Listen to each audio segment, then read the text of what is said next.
Bonjour à tous mes frères et sœurs, j'espère que vous allez bien, moi ça va très bien. On se retrouve aujourd'hui donc sur ce montage vidéo que je vous propose de regarder avec beaucoup d'attention. C'est un montage vidéo qui vous permettra de prendre conscience de certaines choses très importantes dont Jésus a parlé. Êtes-vous aujourd'hui sûr d'être sauvé? Avez-vous aujourd'hui l'assurance du salut? Et avez-vous surtout aujourd'hui la pleine conscience de suivre pleinement notre Seigneur Jésus-Christ? Nous savons que le Seigneur Jésus nous a demandé de porter notre croix, de renoncer à nous-mêmes et de placer notre Père Céleste à la place numéro 1 dans notre vie. Nous savons aussi que le monde actuel dans lequel nous vivons est rempli de persécutions, est rempli de péchés, et nous sommes noyés dans cette boue qu'est le monde ici-bas, qui a été, je le rappelle, remis à Satan. Nous savons malheureusement et heureusement qu'il y a un prix à payer pour suivre Jésus. Car il ne suffit pas de dire « je suis chrétien, je suis disciple de Jésus » sans rien faire quotidiennement. Donc je vous invite mes frères et sœurs à avoir cette prise de conscience, à avoir cette sincérité afin de savoir si vous êtes rempli du Saint-Esprit et si vous aimez, si vous placez le Seigneur Jésus en place numéro 1 dans votre cœur et dans votre vie. Car il est très facile de nous égarer. Nous sommes entourés de péchés, que ce soit à la télé. Il est très simple de ne pas aimer notre prochain, de rejeter les gens, d'être égoïste, d'être passionné par différentes choses, d'être idolâtre de également certains divertissements. Et tous ces péchés, Satan les met autour de nous dans le but de nous égarer. Donc prenez conscience de cela mes frères et sœurs, regardez cette vidéo avec beaucoup d'attention. N'hésitez pas si vous avez des questions dans la barre des commentaires. Bon visionnage et moi je vous dis à très bientôt.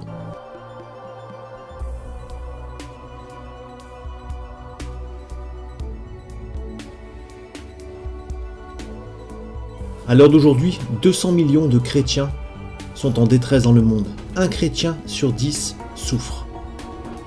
Arabie Saoudite, Chine, Colombie, Corée du Nord, Cuba, Égypte, Érythrée, Inde, Irak, Nigeria, Ouzbékistan, Pakistan, Somalie, Turquie.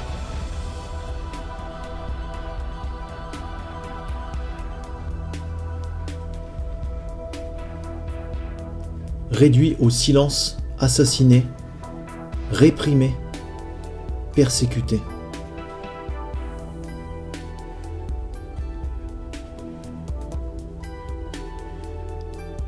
Avez-vous l'amour, l'espérance, le pardon et la compassion? Êtes-vous prêt à suivre Jésus malgré tout cela? Se convertir au christianisme signifie devenir disciple de Jésus par la foi. Une foule de gens suivaient Jésus, mais peu d'entre eux étaient de véritables disciples. La plupart voulaient seulement être guéris de leur maladie, le voir chasser des démons et manger du pain qu'il leur fournissait miraculeusement. Jésus les a avertis du prix à payer pour le suivre. Puis il appela la foule avec ses disciples et il leur dit : « Si quelqu'un veut être mon disciple, qu'il renonce à lui-même, qu'il se charge de sa croix et qu'il me suive. En effet, celui qui voudra sauver sa vie la perdra, mais celui qui la perdra à cause de moi et de la bonne nouvelle la sauvera. Et que servira-t-il à un homme de gagner le monde entier s'il perd son âme? Que donnera un homme en échange de son âme? En effet, celui qui aura honte de moi et de mes paroles, au milieu de cette génération adultère et pécheresse, le Fils de l'homme aura honte de lui quand il viendra dans la gloire de son Père avec les saints anges.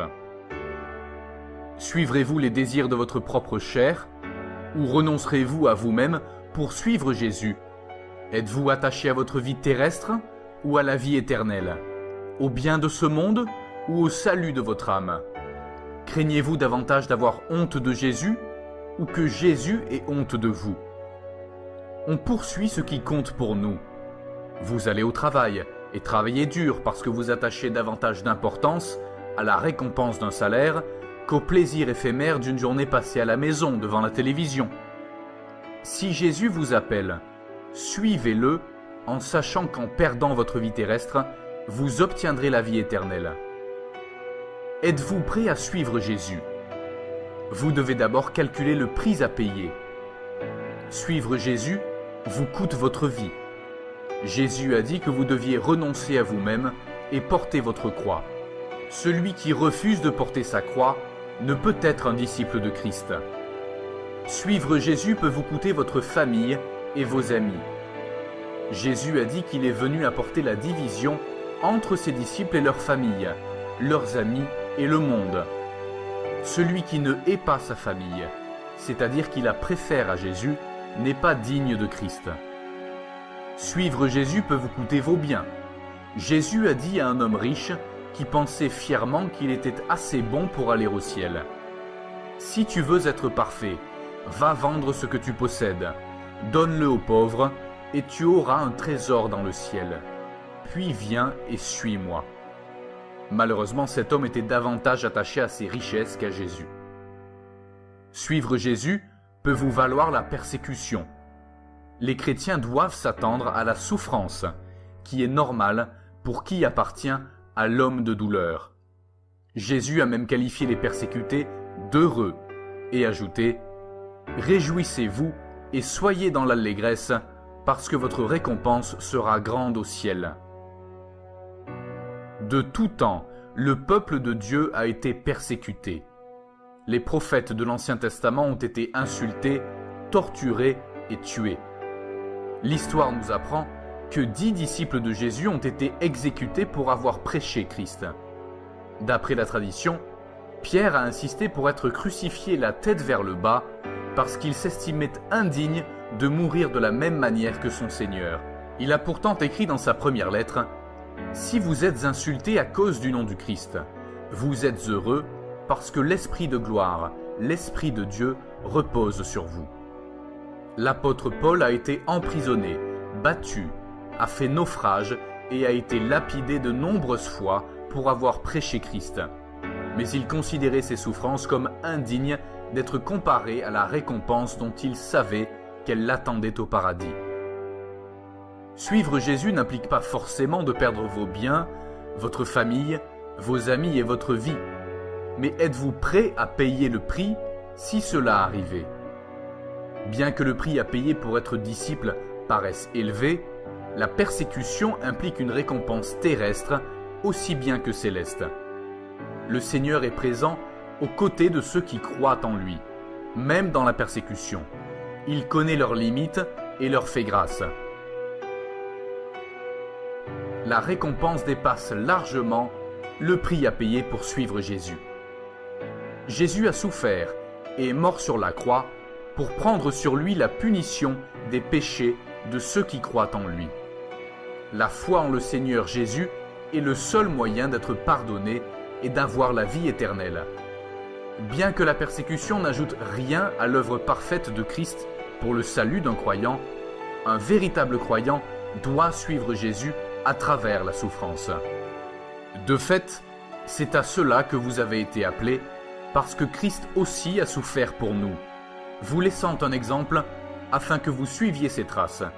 Lui qui n'a pas commis de péché, et dans la bouche duquel on n'a pas trouvé de tromperie, lui qui insultait ne rendait pas l'insulte, maltraité ne faisait pas de menaces, mais s'en remettait à celui qui juge justement, lui qui a lui-même porté nos péchés dans son corps à la croix, afin que, libérés du péché, nous vivions pour la justice.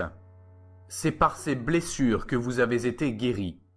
Vous étiez en effet comme des brebis égarées, mais maintenant vous êtes retournés vers le berger et le protecteur de votre âme.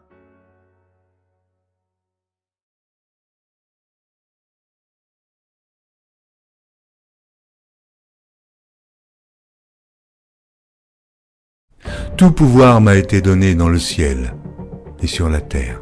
Il y a plusieurs demeures dans la maison de mon Père. Si cela n'était pas, je vous l'aurais dit. Je vais vous préparer une place. Et lorsque je m'en serai allé et que je vous aurai préparé une place, je reviendrai et je vous prendrai avec moi, afin que là où je suis, vous y soyez aussi. Vous savez où je vais et vous en savez le chemin. Je suis le chemin, la vérité et la vie. Nul ne vient au Père que par moi. Abraham, votre père, a tressailli de joie de ce qu'il verrait mon jour. Il l'a vu et il s'est réjoui.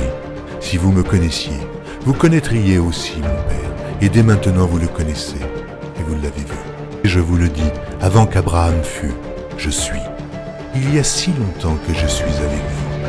Celui qui m'a vu a vu le Père.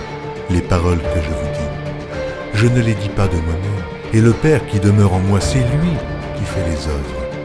Croyez-moi, je suis dans le Père, et le Père est en moi. Cette bonne nouvelle du royaume sera prêchée dans le monde entier pour servir de témoignage à toutes les nations.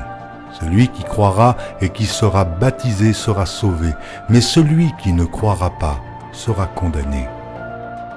Je m'étonne que vous vous détourniez si promptement de celui qui vous a appelé par la grâce de Christ pour passer à un autre évangile.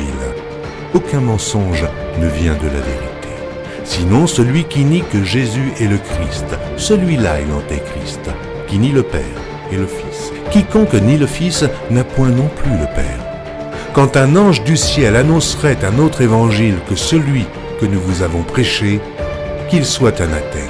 Moi, Jésus, j'ai envoyé mon ange pour vous attester ces choses. Je le déclare à quiconque entend les paroles de la prophétie de ce livre. Si quelqu'un y ajoute quelque chose, Dieu le frappera des fléaux décrits dans ce livre. Et si quelqu'un retranche quelque chose des paroles du livre de cette prophétie, Dieu retranchera sa part de l'arbre de la vie et de la ville sainte décrits dans ce livre. Ces paroles sont certaines et véritables. Et le Seigneur, le Dieu des esprits des prophètes, a envoyé son ange pour montrer à ses serviteurs les choses qui doivent arriver bientôt. Et voici, je viens bientôt. Heureux celui qui garde les paroles de la prophétie de ce livre.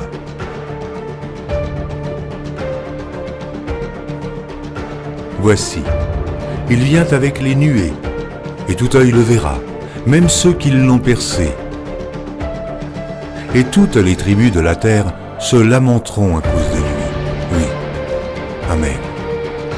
Je suis le rejeton et la postérité de David, l'étoile brillante du matin. Je suis l'alpha et l'oméga, dit le Seigneur Dieu, celui qui est, qui était et qui vient, le Tout-Puissant, le premier et le dernier, le commencement et la fin. Que la grâce du Seigneur Jésus soit avec tous. Moi, Jésus, je viens bientôt. Vous êtes d'en bas, moi je suis d'en haut. C'est pourquoi je vous ai dit que vous mourrez dans vos péchés. Car si vous ne croyez pas ce que je suis, vous mourrez dans vos péchés.